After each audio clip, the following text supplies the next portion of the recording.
Olá, eu sou Jefferson da Fonseca, ator e jornalista, e tenho o prazer de mais uma vez de estar em nosso Sempre um Papo virtual e hoje com o privilégio de conversar com o Marcílio Godoy, autor de, entre outros livros, Como Escovar os Dentes num Incêndio. O Sempre um Papo é uma realização da Associação Cultural Sempre um Papo, tem o apoio da CEMIG e nós vamos conversar agora um pouco. Ô, Marcílio, por favor, se você puder conversar aí, dizer oi com os nossos, espectadores.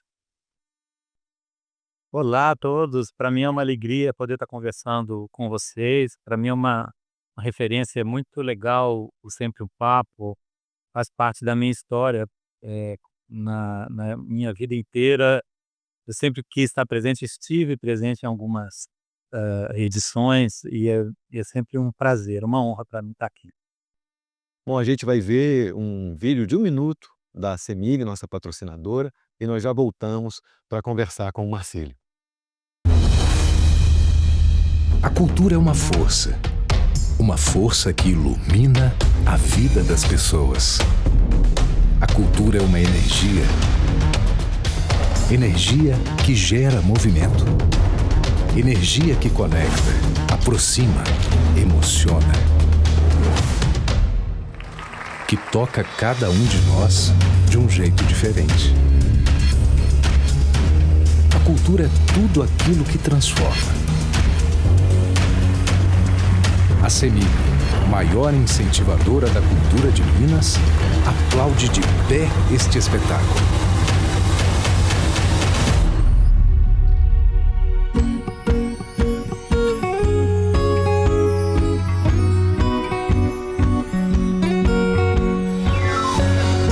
CEMIG, transformando vidas com a nossa energia.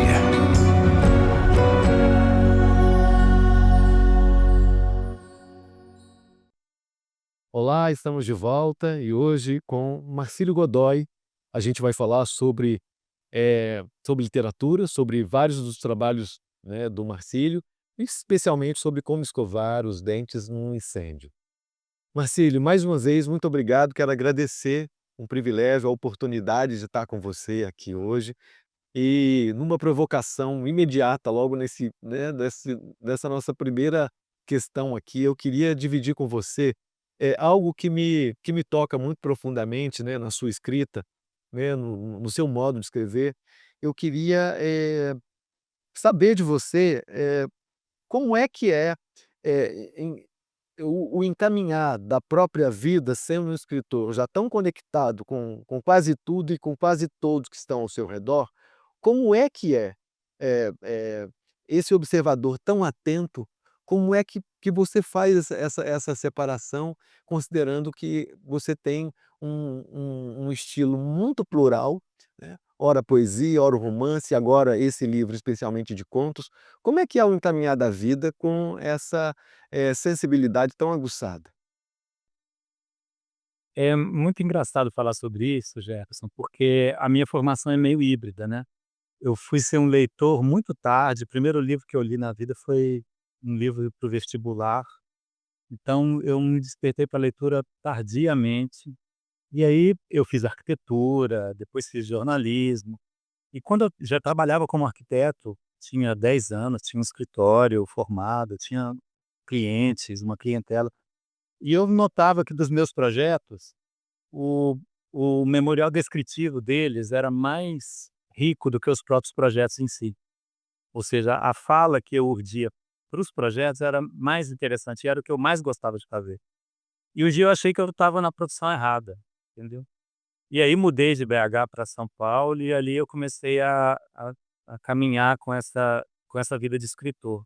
Então para mim hoje é uma sensação muito engraçada, tem horas que eu tenho uma ideia, e eu olho para ela e falo assim: "Isso é um poema?". Aí eu tento fazer o poema, não, eu descubro que era um conto. E muitas vezes o conto fracassa, eu falo assim: "Não, é melhor eu me render à crônica e falar de um jeito mais coloquial, mais cotidiano e mais solto, mais bem-humorado, vai ser melhor crônica".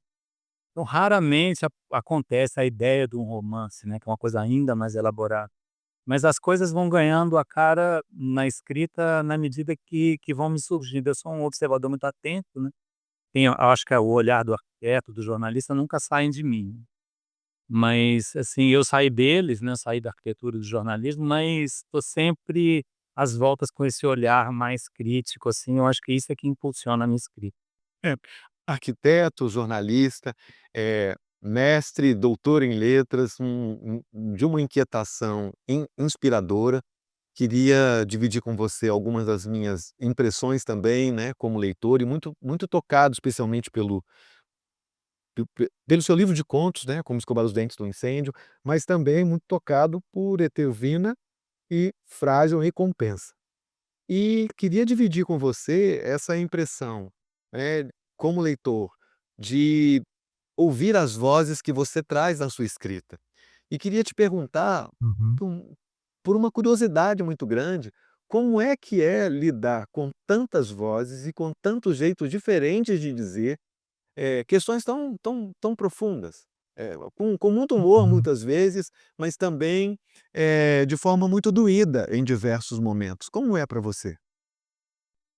Na verdade, isso tudo tem muito a ver com o nome do livro, por mais incrível que possa parecer, né, as pessoas estranham, falam assim: "Gente, como escovar os dentes no incêndio? Que nome esquisito é esse, né?" E aí eu muito modestamente falo assim: "Olha, a gente vive num incêndio, é porque às vezes a gente não se dá conta, mas a nossa vida hoje, o mundo atual, ele carrega a gente para um lugar, eh, absurdado. Então a gente meio que aceita isso, as regras das coisas como elas são, e toca em frente à vida.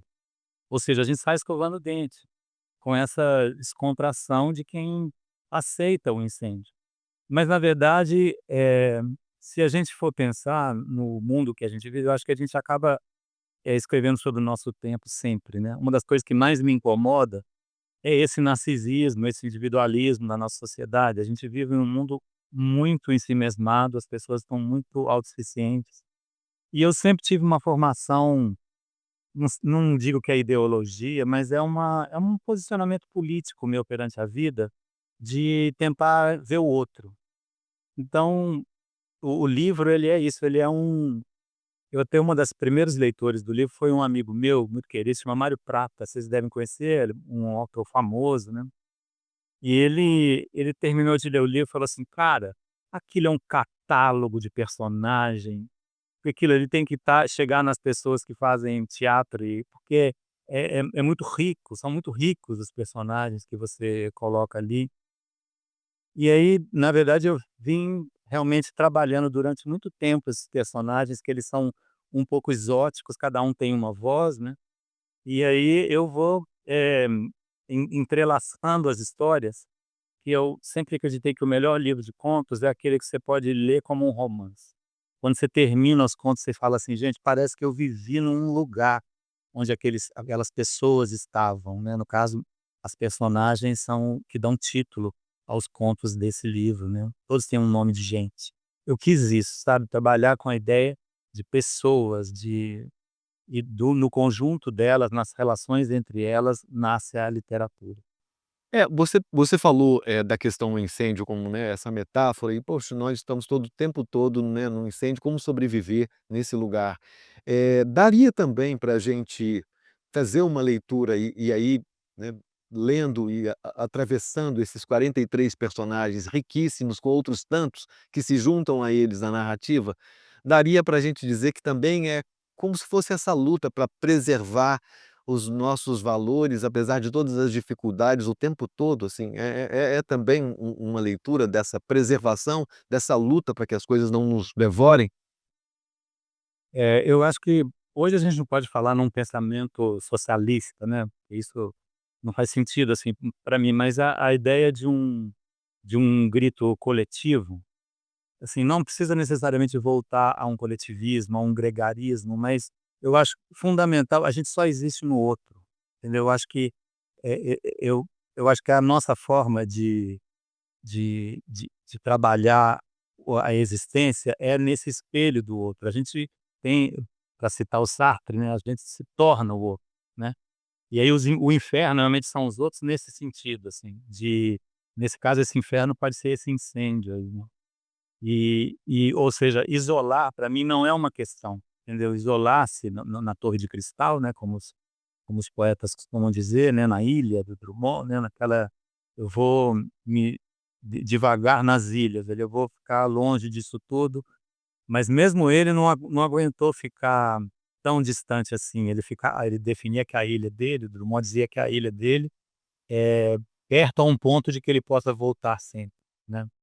Então é isso, não é necessariamente um discurso gregário, mas é uma forma de pensar que eu estava falando do Sartre, né, até a subjetividade no Sartre é um pensamento social.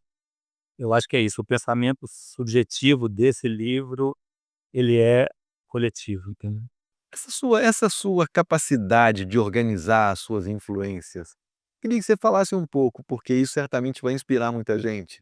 Eh, Lendo você, tá aí Sartre, Drummond, Guimarães Rosa em diversos momentos, você, promove Deus e o Diabo, assim, né, há uma questão de Deus e o Diabo, assim, muito presente também. Há uma questão tão fantástica na sua escrita, por vezes, que, enfim, como como é que você organiza essa toda essa influência, nas suas narrativas, onde eu não percebo como leitor você preso a nenhum estilo.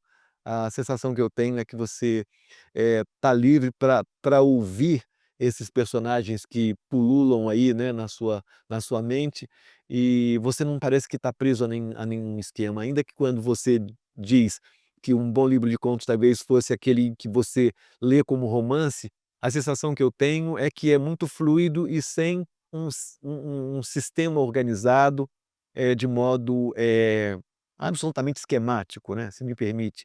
Eh, Pra você, como isso vem no processo criativo? Isso já vem desde o início? Ou como é que você amarra isso tão bem? Na verdade eu tento, né, é um grande percurso, né. Eh, Desenvolver esses personagens, na verdade, é um processo de investigação.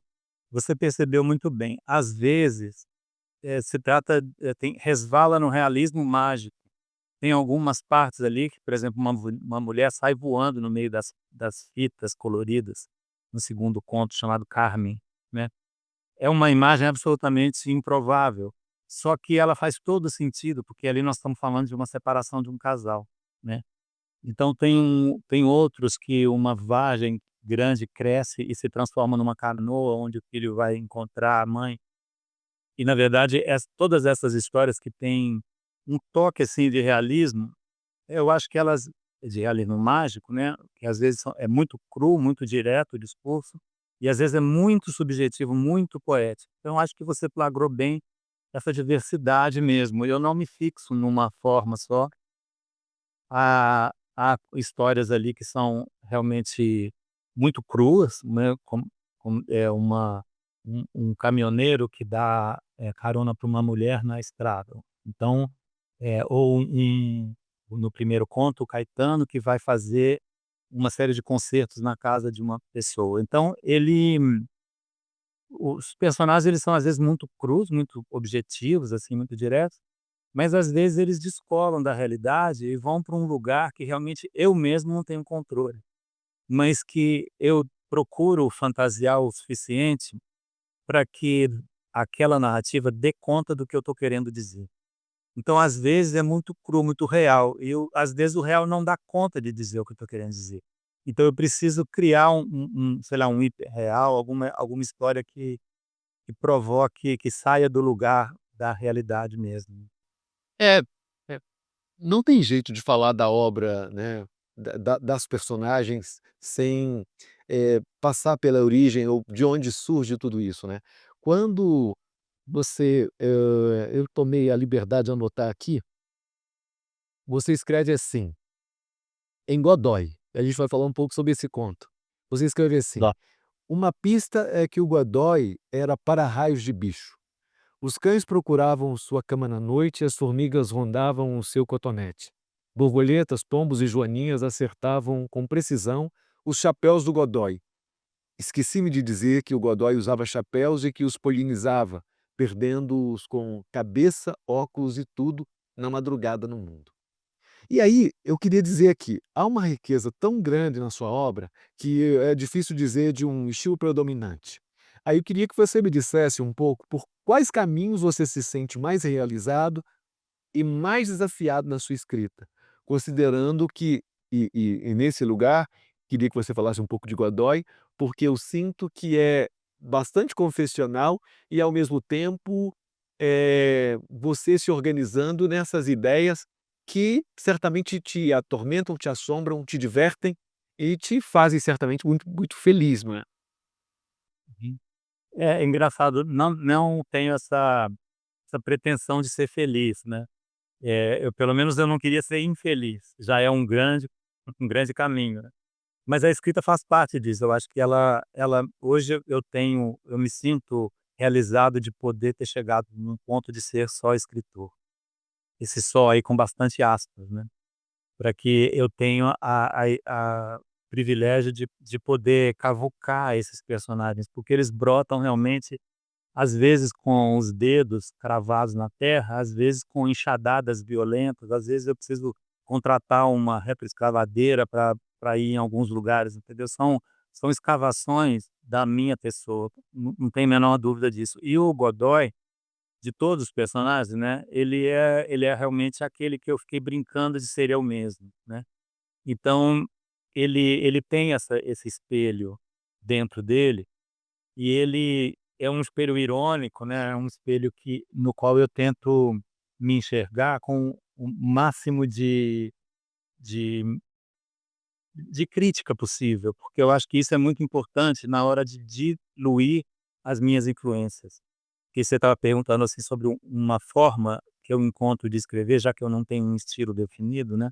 Eu escrevo poemas, prosas, crônicas e romance. É um universo muito.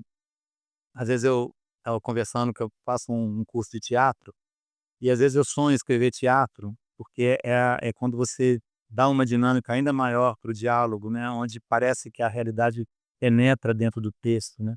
Então eu vislumbro agora, lendo alguns textos de teatro, que realmente é um caminho que eu queria no futuro dar para minha obra. Mas é muito falar em obra, eu não gosto muito de usar essa palavra, porque dá uma pompa muito grande que eu não tenho.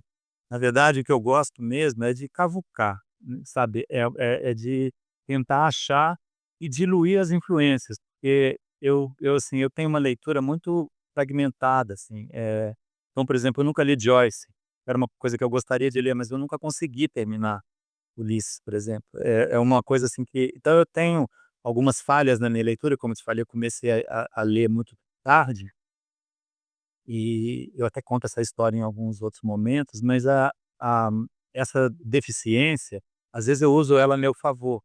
Então eu fico assim, tinha uma época que eu era fissurado em Calvino, eu ficava lendo Ítalo Calvino, depois Saramago, depois assim, eu fico às vezes eu me pego, como eu pego às vezes antigamente a gente tinha o LP, né, a gente ficava ouvindo o LP até furar, né. Eu costumo fazer isso com alguns autores, assim, de ficar e alguns autores são muito ricos, né, então você tem que maneirar, porque eles também te capturam, né. Então eu gosto muito de diluir, por exemplo, o Drummond é uma coisa, avassaladora sobre qualquer escritor, né, ainda mais de poesia. Se você não trabalha muito, você começa a replicar a voz dele, né.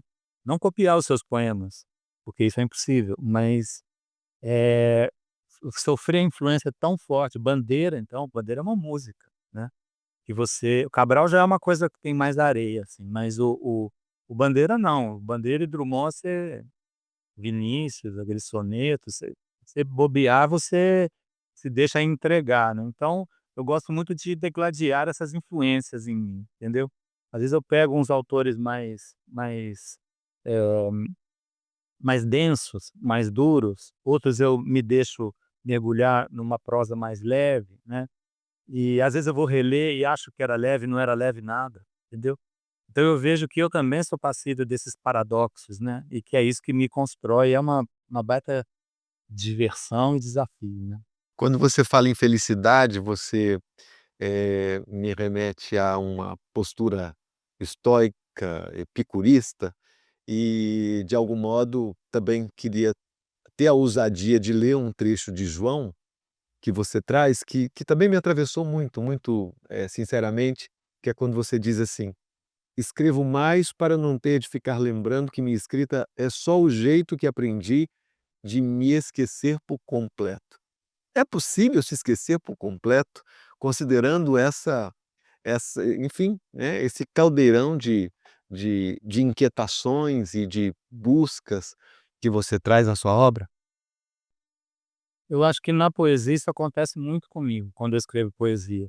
Eu entro nesse estado de êxtase, assim, que no romance é muito difícil, porque você tem que controlar todas as vozes, você tá alinhavando tudo, é muito difícil ter esse momento aí, que é, na verdade, veneno e remédio, né.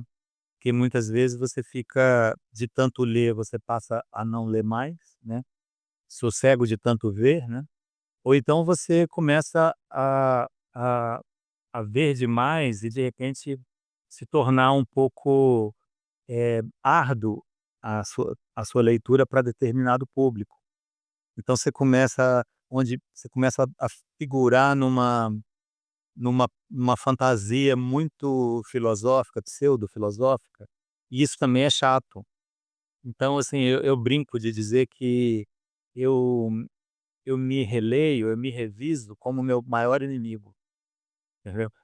Eu releio, assim, com uma quase um sacana de mim mesmo, assim, tentando dizer assim: "Não, não, não, isso não", para negar até o fim, né. Isso também pode ser uma forma de esquecer de mim, né, de imaginar o que eu não escrevi, né, o que eu deixei de lado, o que ficou para trás, né. Mas que com certeza a escrita é uma forma de autoanálise, isso aí eu acho que você tem razão, a gente tá o tempo todo se pensando no mundo e tentando se enxergar nos outros, fazendo dos personagens um espelho, né. Marcílio, a gente falou um pouquinho só de influências, a gente ficaria aqui muito tempo falando de influências, porque você traz isso de modo, muito muito sensível e até quando você fala, de ler e reler, né, como um disco que a gente vai e coloca de novo e coloca de novo, um LP ali, sinto Cervantes, né, muito presente também em muitos dos seus caminhos aqui, mas não dá para deixar de falar, especificamente sobre Guimarães Rosa. Mais ainda nessa questão de Deus e o diabo, né, nas suas percepções, e certo e o errado, o céu e o inferno. Como é que é para você essa paixão por Guimarães Rosa, que se revela em alguns trechos, em alguns dos seus contos, em alguns dos seus textos? É, na verdade é aquilo, que você parece que você entrevê, né, quando a pessoa está à beira da morte, a gente fala assim: "Eu vi a avó pela greta", né, que é aquela coisa assim, a minha geração ancestral passou ali por mim, eu quase morri, né. Então, os autores que estão na minha biblioteca, eles estão me vendo pela greta também, sabe, assim, na minha obra, eu às vezes os vejo de relances. O importante é não deixá-los aparecer demais, porque senão eles tomam conta e acabam que eles me matam, né, no sentido figurado, né. Então a escrita vem caminhando nessa direção, a gente tenta construir os personagens, mas assim, para mim toda escrita, ela é, por falar em ancestralidade, né, ela é uma conexão com a sua própria essência, né. Então, por exemplo, o meu primeiro romance, o Etelvina, ele é de certa forma uma personagem que eu criei para homenagear minha mãe. E os relances de Rosa que eu tenho nesse livro de contos aí, todos eles são graças ao meu pai. Ele era um sertanejo e ele era uma pessoa que ele era, eh, metafísica pura. Entendeu? Ele quieto, ele era um filósofo, entendeu? Porque era exatamente os silêncios dele, os muxoxos dele, essa porque o pessoal do interior, né, eu venho de Araguari, do Triângulo, né, então assim, a gente tem uma formação muito sou mineiro de 32 costados, assim, a família da minha mãe toda é mineira do sul de Minas e do meu pai é toda mineiro do Triângulo. Então, se você pegar os 32 bisavós, né, tudo mineiro, entendeu. Então eu sou mineiro, assim, mais mineiro que a couve. E assim, eu faço, essas projeções, né. E a voz dele me ajuda a ler determinados autores, entendeu.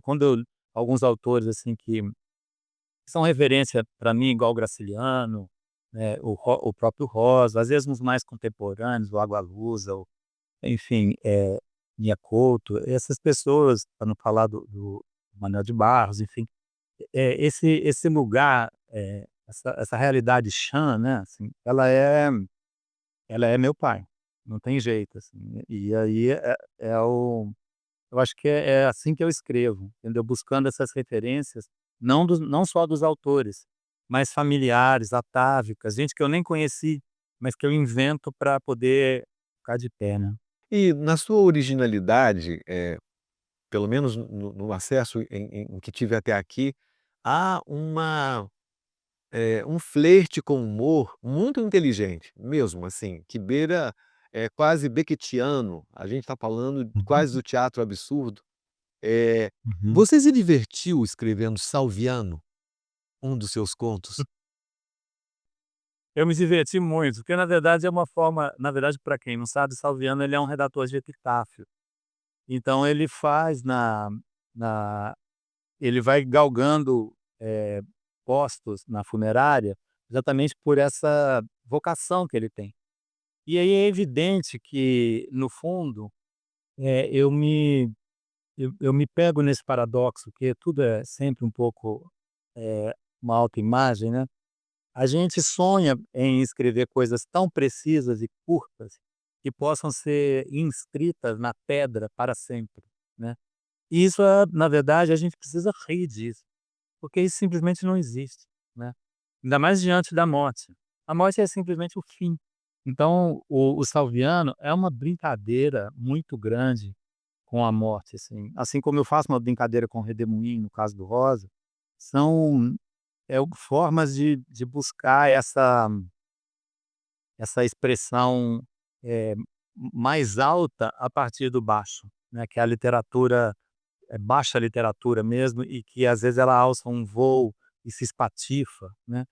Esse espatifar, ele é muito gostoso quando você consegue inserir de modo elegante o humor na prosa, né, aí você sente que aquilo alivia um pouco a barra de viver por escrito, né, que é a nossa profissão. Essa síntese que você pratica, vou tomar a liberdade também, se me permite, Marcílio, Claro, fica à vontade, é tudo nosso. de trazer em frágil recompensa, que nem é, né, em questão o nosso principal tema desse encontro, mas você tem um mini conto nas últimas páginas, na última página, se não me engano, que é que você diz assim, "Vô, tem alguma coisa que o senhor queira dizer para a gente? A enfermeira vai dar um remédio para o senhor agora e o senhor vai dormir muito tranquila e profundamente." O vô diz: "Tem sim." "O que é, vô? Me dá logo esse remédio." Essa síntese, essa prática da síntese também, em que lugar ela mais te toca e te provoca e é algo que você percebe? Porque você persegue, porque é algo que eu sinto no seu livro de contos, até pela dinâmica, até pelo ritmo dos acontecimentos, né, a gente está falando de 43 personagens com seus coadjuvantes todos. Esse exercício da síntese, de fato escrever para você também é cortar palavras? Total, tem umas que umas falas que, por exemplo, quando meu pai estava muito mal de saúde, a gente ia dormir lá com ele, eu passava um final de semana com ele, ia para lá e ficava sexta e sábado dormindo lá, voltava no domingo. Então eu dormia no mesmo quarto que ele, e aí acordava de manhã, quebrava lá uma bolacha de água e sal com ele, tomando um café de manhã, a mamãe já tinha morrido, uma solidão da viuvez muito forte, né. E aí eu falava com ele: "E aí pai, que o senhor sonhou hoje?", né, tentando levantar o astral dele, tentando. Aí ele vai, quebra a bolacha, assim, olha pra mim e fala assim: "Sonhe mais não, filho". Então, assim, como que você sai de um negócio desse, assim? Você tem que se recuperar, de uma forma muito pretensiosa, ontologicamente, fazer um tratado sobre aquilo. Não, não, não, é impossível você transmitir isso, que não seja pela simplicidade dessa palavra. Então, traz lá o remédio, pô. Sabe assim, eu já vivi o suficiente. Eu não quero nem pedir um último pedido, eu quero que o último pedido seja, em si, o último pedido, assim. Que o último pedido é que ele seja o último mesmo, de verdade, entendeu? Então é lógico que é uma visão muito crua da morte, né, mas ela chega a ser engraçada, porque você, tem que lidar com essas correlações de um jeito muito particular. Todos nós, né, cada um encara isso de uma forma. É preciso respeitar e uma das formas de respeitar é a linguagem, né, a linguagem tornar o mais crua, o mais direto, o mais acessível possível, né. Teve uma outra vez, por falar nisso também, dessas sínteses quase silenciosas, eh, que que foi, assim, às 3 da manhã, mamãe e papai dizia que era a hora do diabo. Quando chegava 3 horas da manhã, a coisa, a gente começava só a pensar besteira, a noite não prestava para nada, um calorão, um suador, e a gente não se via mais naquele lugar. E aí, uma dessas noites que eu estava passando com o papai, ele começou a gritar desesperadamente: "Cadê? Cadê? Cadê?". Aí eu acordei, né, sentei do lado dele e falei assim: "Cadê o quê, pai?". Aí ele demorou um tempo assim e falou assim: "Tudo". É. E aí, isso no contexto da viuvez, cara, é muito foda, é muito. E a gente fica atento para isso, porque, a gente é uma coisa, a coice de jornalista, né, é aprender a dar a voz para a pessoa, é levantar a bola para ela, né. Então, enfim, mas a gente fica viajando aqui nas histórias, né. De resto, o silêncio, não é? É difícil. Exatamente, é bem veríssimo isso, né. O resto é silêncio. E como é que foi o exercício para você com Cecília, né? Eh, esse amor na velhice, velhice mesmo, você mesmo diz isso, não, sem ficar aqui Então, romanceando nada, né, a velhice mesmo. O exercício desses, aham, desses oitentões, assim, desse casal, né, eu também, aham. eh, meu pai tem 86 anos, e eu tenho a felicidade de conviver com pessoas dessa casa, né, dos 80, dos 90, até 100 até. E como é esse exercício para você? Como foi o exercício com Cecília? Cecília e Raul. É. A gente tem algumas pessoas falam assim: "Ah, você é um escritor memorialista", porque realmente eu gosto muito de. Eu acho que eu sou meio o Benjamin Button, sabe, eu acho que eu já nasci velho e tô voltando à infância, à medida que eu vou chegando perto da morte, né, mas assim, então esse tema da velhice sempre me pegou, assim, de um jeito muito carinhoso, eu sempre amei muito os velhos, eu até tenho um poema que fala sobre isso, que eu estava numa praça uma vez com a minha cachorra. E aí um velho e a minha cachorra estava mascando um osso, assim, e o velho falou comigo assim: "Nossa, nessa idade, eles costumam mascar muito por causa dos dentes". Aí eu falei: "Ah, isso é mesmo". E aí passou um pouquinho, daqui a pouco ele dá aquele silêncio, assim, ele vira pra mim de novo, é um velhinho que eu não conhecia, estava do meu banco do lado na praça, ele falou assim: "Nessa idade, eles têm que mastigar muito mesmo por causa dos dentes". Aí aquilo me dá uma compaixão, mas uma coisa tão deliciosa, porque muitas vezes quando você repete um verso no poema, é exatamente isso. Essa sensação de que a reformulação da frase não é a mesma, mesmo que seja a mesma, não é a mesma frase. E só quem convive com o velho é que consegue entender isso, assim, perceber que ele vai repetir 30 vezes, mas cada uma vai ser de um jeito. E você é ator, você sabe disso. A inflexão é tudo. Então, que inclusive pode até inverter o sentido, né, trocar o sinal. E para mim, os velhos me ensinam isso, me passam isso, né. E a Cecília e o Raul, na verdade, veio de uma história que eu ouvi, que que uma que uma senhora, para não fazer coisa, para não aparentar à família que ela tinha um namorado, ela ia para uma clínica, desses hospitais grandes aqui de São Paulo, e entrava no hospital e saía pela garagem e encontrava com o senhor e ficava contando para a família toda que ela tinha ficado o dia inteiro no hospital fazendo exames. Mas na verdade ela tinha ido namorar o dia inteiro, entendeu? E quando eu vi essa história eu falei assim: "Gente, mas é isso", assim, a gente tem uma criação muito perversa em todos os sentidos, né, do machismo, do racismo, e eu acho que essa,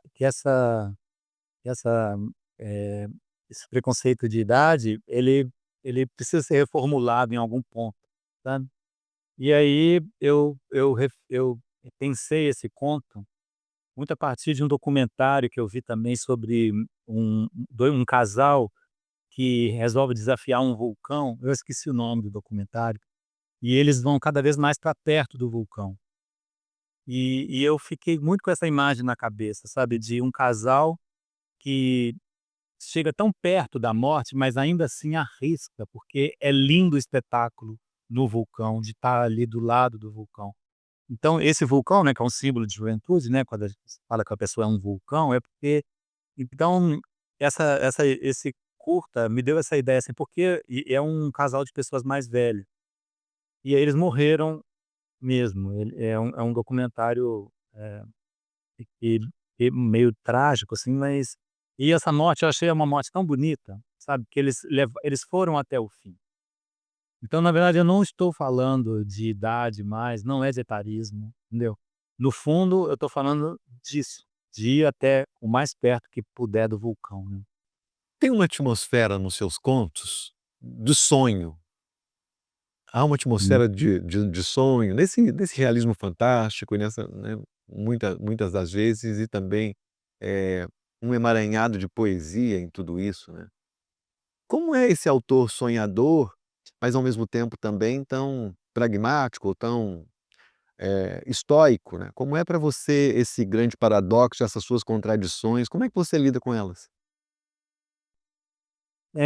Na verdade, eu me alimento delas, entendeu. Eu faço das contradições, um desafio para eu, funcionar, né. Então, por exemplo, tem um desses contos aí, que era um casal de amigos, super, íntimos, mas eram amigos. Aí um dia ele arrisca dizer que a amava. Aí é uma coisa tão absurda, porque ele vai se transformando num animal, num lagarto enorme que vai entrando e pelo banheiro e quebrando tudo e derrubando a toalha do box, a cortina de ele vira então, mas eu não tinha como descrever o clima que aconteceu entre eles, se não transformando esse cara num dragão, num lagarto, numa criatura, entendeu? Porque se eu fosse falar da saia justa, do mal-estar, eu não iria conseguir chegar ao que eu queria dizer. Ou então se eu levasse também para o humor, como às vezes é uma boa saída, não era o caso. Mas também eu não podia dramatizar demais, né, mas eu queria contar isso, eu queria contar o que que aconteceu quando ele disse que a amava. E esse abismo, eu consegui traduzir a partir dessa transformação dele numa criatura, né. Então é um dos exemplos de aceitar o que o conto está pedindo, né, de aceitar o que a narrativa está te pedindo, sem ficar preso a determinados dogmas, né, a determinadas, forças da natureza, assim. Eu acho que é muito importante para os leitores, é que eu possa falar alguma coisa para os leitores, né, porque eu acho que eles são criaturas evidentemente autônomas, enfim. Mas eu acho que as pessoas têm um vício muito grande de imaginar o o autor como aquele que está falando ali, quando ela está lendo um livro, um conto, um romance, um poema. No caso do poema é o eu lírico, né, já é um pouco mais difundido, né. Mas o narrador, as pessoas não conseguem compreender muito bem o narrador, acha que quem está falando aquilo ali é o Marcílio, entendeu. Na verdade quem está falando aquilo ali é uma voz que o Marcílio criou para falar aquilo ali. E muitas vezes é uma voz fingindo que é uma outra voz, que é um narrador implícito, né, que é um autor implícito que vai arrumar um narrador que às vezes ele volta para comentar. Então os planos narrativos, as vozes que surgem dentro de um texto, não sou eu, e elas que me dominam, não sou eu que domino, entendeu? E há uma uma mudança muito grande na leitura, quando a pessoa entende esse mecanismo. Ela passa de leitor para autor também, porque aí ela já começa a contar a história de outro jeito. É, você dizendo, te ouvindo, me traz a mulher atravessada por setas, como talvez um autor atravessado por setas também nos seus Aham, conflitos aham. internos. Daria para tentar Total. entender esses redirecionamentos e essas direções todas que existem aí, né, no seu eu mais profundo. Aham. Esse conto, especialmente Carmen, é um conto que eu gosto muito, porque ele antecipa toda o drama de ser homem hoje, né. Porque ser homem hoje é um desafio muito grande, a gente está em perene, eh eh, fragilidade, no sexo frágil, realmente hoje, você sente que, o homem está tentando se reinventar no mundo, né, e ele percebe essa força aí da mulher, como com uma autonomia absurda, e a Carmen é isso. Ela vai simplesmente sendo, eh, proprietária da sua própria história, entendeu? E isso é uma coisa que esse personagem, ele não consegue, o narrador, né, ele fica falando: "Olha, Carmen tá estranha hoje", mas ele é aquele macho que precisa ser desconstruído. E que ele não consegue, ele vai resistindo até o fim, assim, e o conto vai andando e ela vai ficando cada vez mais exuberante nas suas setas, nas suas cores, no ar que ela ganha, no espaço que ela levita sobre as águas. E ele realmente ele resiste em ser um empedernido macho, entendeu. Então é uma forma de falar sobre gênero, né, de falar, dessa ideia de uma maneira, bastante criativa, né, um pouco surreal, um pouco mágica, né. É, quando a gente percebe o luto, a memória de algum modo presente em muito do que você escreve, especialmente nos contos aqui, para você é muito doído, ressignificar essas suas reflexões em tempos diferentes, né, numa linha da vida aí, quando você, Uhum, como você disse tão bem, né, que é o modo de dizer, eu repito uma frase agora que disse há 1 minuto ou 2 minutos atrás, assim, ela não tem o mesmo significado, né. É, e uhum. você praticando, né, você nesse exercício dessa escrita, se revisitando tanto o tempo todo, em tempos tão diferentes, em recortes tão, né, distintos aí da sua vida, é é doído ou é bem tranquilo? Você já consegue fazer isso com muita competência e muita tranquilidade? Não, é um prazer, na verdade, e muitas vezes é um cacuete mesmo, para que eu possa me entender, sobre determinadas coisas que eu vejo. Às vezes eu faço resenha de filme, às vezes eu vou a um show que me assalta, me toma de assalto, eu quero escrever. "Ah, mas você vai escrever isso, você vai tomar o tempo com isso, ninguém vai ler", às vezes eu coloco no Facebook, e aí aquele texto morre lá, mas não importa, a construção daquilo me fez bem. Pensar aquilo como uma ligeira pensata me ajuda, sabe, e a canalizar determinados pensamentos, e às vezes quando eu vou ver, isso ilumina, às vezes, uma letra de uma música. Tem muitos amigos que são músicos. Eu fiquei muitos anos trabalhando como designer de capas de CDs. Eu conheci muitos músicos, então muitos deles leem coisas minhas e falam assim: "Pô, tem uma canção aqui que eu acho que parece com você", aí muitas vezes eu faço uma letra. E às vezes nessas pensatas, eu imagino um motivo que parece com tal música que está ali guardado esperando um momento de eu descobrir com o que ela parece. E as músicas são assim, né, elas não adianta você fazer uma letra boa se a música não parecer com aquela letra, né. Eu acho que é a mesma coisa com a literatura, assim, tem uma música ali esperando, né. Então quando você acha essa música, né, quando você encontra a voz desse narrador, você não vai querer parar de escrever, porque é absolutamente transcendente, assim, você sente num lugar muito favorável, assim, muito prazeroso. E aí, é é aí que a mágica acontece, né.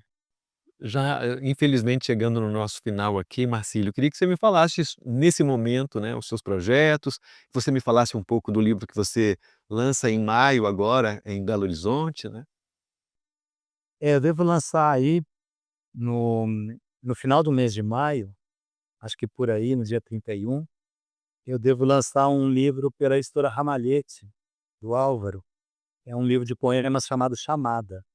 É um livro que reúne não apenas os 8 últimos anos de poesia, mas é um trabalho muito bem feito de edição do Fábio Weintraub e do Álvaro, para fazer um encaminhamento apenas daqueles poemas que dizem respeito à família.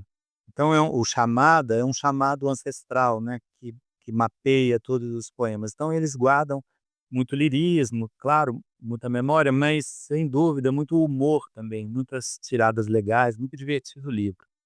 Devo lançar aí no final de maio, E também o eu Chamada. e o João e o Pé do Sertão, que você lançou esse ano, ano passado? Foi foi no ano passado, no ano retrasado, lá na Livraria da Rua, é esse João e Pé de Sertão, que é um livro que eu tenho muito carinho, eu escrevi, e o Cláudio Parreiras. Cláudio é um arquiteto que formou comigo, mas ele é um ilustrador, assim, invejável, né. Esse aqui é o miguelim dele. O livro é um glossário dos termos do Rosa, que termina, eu estou falando do miguelim, e aí termina no mutum. Aí eu entro no mutum, e aí eu vou pra nininha. Então, cada uma das histórias é ilustrada, que o matraga dele, tá vendo? Os termos que o Rosa usa, tá vendo? A visão dele de Deus. As ilustrações são absurdamente lindas. Os pobres diabos, tá vendo? Ele é uma olha o Hermógenes dele. E é um livro que ele inicia, né, os jovens ao universo rosiano, mas o João e o Pé de Sertão, na verdade, ele cria o Pé de Sertão é uma linguageira, é uma árvore que ele surge pequenininho quando é criança ali no pé dela, e ele vai subir nessa linguageira. À medida que ele vai subindo, ele vai divisando o sertão. E ele vai visitando esses personagens, ele fala de Adorim, ele começa a contar do Reobaldo, ele vai abrindo esse universo, aí quando chega lá em cima, ele se transforma no João Guimarães Rosa. Então assim, é uma história muito muito, didática, vamos dizer assim, mas ao mesmo tempo muito lírica e um aspecto de uma viagem visual muito legal. E Marcílio, quem está assistindo a gente, pode encontrar seus livros, encontrar você, tem, enfim, algum site, as redes sociais onde você pode aí, eh É, no meu eu tenho o Instagram e o Face, né, que é um lugar legal de fazer contato, assim. Eu gosto de publicar e usar a rede como se fosse uma espécie de oficina. Então eu, às vezes, publico e vejo a reação das pessoas, eu tenho uns seguidores muito carinhosos comigo e essa troca é muito legal, porque tira um pouco daquela ansiedade de ser publicado, né, você publica online, né, então é um flagrante, assim, da forma com que eu construo. Muito pouco disso vai que eu escrevo na internet vai para os livros, né, mas é uma forma de contato com o público muito legal. Esse João e Pé de Sertão tem aí uma livraria da rua, uma livraria da rua na Savassi, né. E o Como Escovar e o Etelvina são pela Patuá, então a gente encontra na Amazon ou no site da editora Patuá, do Eduardo Lacerda, que é um editor querido.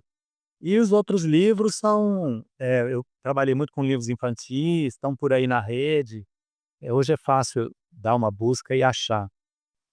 Bom, Marcílio, eu quero agradecer imensamente a sua Eu que generosidade, agradeço, foi uma delícia de o s conversa. o seu tempo, deixar com você aí essas considerações finais agora e dizer mesmo que para mim, quero de público aqui agradecer ao Afonso Borges, a oportunidade que tem me dado sempre, nessas mediações do Sempre um Papo, de conhecer autores como você, Marcílio. Eu estava dizendo aqui antes da gente começar a gravar, do quanto as vozes das suas personagens, eh, me acessaram, né, eu fiquei muito tocado mesmo pelo seu modo de escrever, né, as camadas dessas personagens, os seus personagens são de uma riqueza enorme e como um ator pesquisador, eterno aprendiz, para mim é sempre maravilhoso aprender com personagens, e as suas personagens são de uma riqueza muito singular. Eu quero te agradecer muito esse encontro, agradecer muito essa oportunidade. Pô, pra mim foi uma oportunidade tanto, um sonho falar com vocês aqui do Centro Papa e você, Jefferson, que é uma pessoa tão sensível que conseguiu perceber essas nuances aí que os personagens têm e que eu espero que eles, promovam nos leitores uma forma legal de ver o mundo. Eu sempre me preocupo com isso, de fazer o leitor porque a literatura só existe, né, o livro, o autor, mas ela só existe, o tripé não para de pé se não houver o leitor e se o leitor não for um agente atuante, decifrante nessa química, né. Então para mim é uma honra, mas, eu queria terminar, eu saí do encontro agora que a gente estava falando sobre o Sartre e ficou na minha cabeça uma frase dele, que é: "Se a literatura não for tudo, é melhor não perder tempo com ela", entendeu? E isso para mim é uma coisa que me tocou demais, que eu falei assim: "Gente, é uma verdade minha fazer literatura", e para todo mundo que acredita nisso, que né, nesse poder de transformação, né, que a literatura pode operar na vida de todo mundo, e sobretudo da coletividade, eu acho que é sempre uma alegria poder estar perto dos leitores, aí pelas bienais, né, pelas feiras do livro, e nos lançamentos. Vai ser um prazer encontrar todo mundo e estou à disposição de vocês aí para novas conversas. Muito obrigado, Marcílio. Quero Sempre falo. agradecer você imensamente que acompanhou a gente até aqui. Pedir desculpas aí por um início um pouco nervoso. Para mim conversar com o Marcílio foi, assim, me pegou de modo, Imagina. assim, de verdade, Marcílio, me pegou, né. Eu tenho tido o privilégio mesmo de, depois das leituras, conversar com quem escreve e particularmente o Marcílio, até, nesse meu espírito ator e eterno aprendiz, me senti mesmo muito tocado, comecei aqui nessa conversa de hoje um pouco nervoso. Muito obrigado por você que nos acompanhou até aqui. Queria sugerir que você também passasse pelas outras entrevistas, o nosso canal no YouTube. Nós temos dezenas de conversas com escritores incríveis também, e é sempre muito bom recebê-los aqui. Muito obrigado e até a próxima.